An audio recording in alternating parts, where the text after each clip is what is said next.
আসসালামু আলাইকুম। আমি আর্টিস্ট রাজিন মুস্তাফা। আমি এখানেই কাজ করি আরকি। আমার কর্মস্থল এখানেই।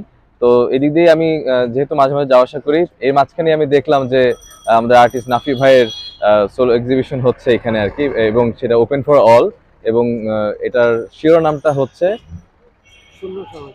শূন্য সহনশীলতা অথবা আমরা যেটা বলি জিরো টলারেন্স। হ্যাঁ, তো এটা হচ্ছে দুর্নীতি বিরোধী, তারপরে হচ্ছে বৈষম্য বিরোধী যত কিছু খারাপ জিনিস আছে আর কি, এগুলোর সব কিছুর বিরোধিতা করেই আমরা এটার এগেনস্টে প্রোটেস্ট করে আসলে তার হচ্ছে এই কাজগুলোর প্রদর্শনীটা। এবং সব থেকে ভালো লাগছে যে রাফি ভাই অনেক অনেক ধরনের কাজ করেছে এবং ডিফারেন্ট ডিফারেন্ট জনরা উনি ট্রাই করেছেন। হ্যাঁ, এবং আমি যেটা দেখতে পাচ্ছি যে ওনার যে এক্সপেরিমেন্টাল ওয়ার্কসগুলা সেটা বেশ খুবই সুন্দর, খুবই সুন্দর লাগছে। এবং তার যে এটার পেছনে শ্রম এবং সময়টা যে উনি যেভাবে করে দিয়েছেন, এটা আসলে এটার সাথে প্রকাশ পায়। আমি সবার উদ্দেশ্যে বলতে চাই যে আমরা সবসময় তো অনেক কিছুই দেখি, ম্যাক্সিমাম সময় আমরা টেলিভিশনগুলোতে আসলে নেগেটিভ সংবাদগুলোই পাই, আমরা পজিটিভ জিনিসগুলো আসলে কম পাই। তবে আমার কাছে যেটা মনে হয়, আমরা যদি এই সুন্দরের চর্চা করি, শিল্পকর্মর চর্চা, শিল্পের চর্চা, একটু সুন্দরের চর্চা, আমরা যদি সুন্দরের চর্চা করি তাহলে কিন্তু আমরা আমাদের জাতিগতভাবে কিন্তু অনেক উপরে আসতে পারি আর কি। আমরা আরো আমাদের সেই আহ, কি বলবো সেটাকে, আচ্ছা আটকে গেলাম, এটা কাট করে নিন। হুম। আমি হচ্ছে জাতি হিসেবে আমরা আরো গ্রো করতে পারি। হুম।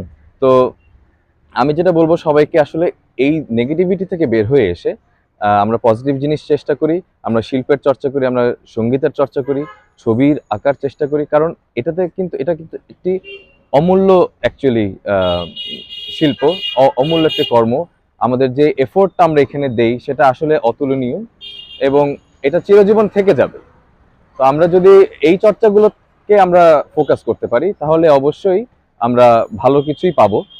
সেই দিক থেকে আমি সবাইকে বলবো যারা শিল্প অনুরাগী আছেন এবং যারা নর্মাল মানুষজন আছেন, তারা এই শিল্প চর্চাটাকে সমর্থন করুন এবং মানে তাদের নতুন প্রজন্মদেরকেও উৎসাহিত করুক। তাহলে দেখবো যে আমরা আসলে আসলে জাতিগতভাবে আমরা ডেভেলপ করতে পারছি।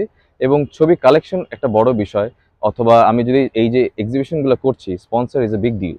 তো আমরা আমাদের যারা বড় সমাজে যারা বড়রা আছেন, তারা যদি এই জিনিসগুলোকে আরো সামনে তুলে নিয়ে আসতে পারে স্পন্সর করে এবং আর্টিস্টদের সাথে যোগাযোগ করে তাদেরকে যদি সামনে তুলে ধরতে পারে, আমি বলবো যে এটা আসলে তাদের জন্য একটা ভালো উদ্যোগ হবে এবং তাদের জন্য একটা সৌভাগ্য হবে যে এরকম কাজের সাথে জড়িত হতে পারে আর কি। তো আশা করি সবাই আসবেন, দেখবেন, আপনাদের ভালো লাগবে। ধন্যবাদ।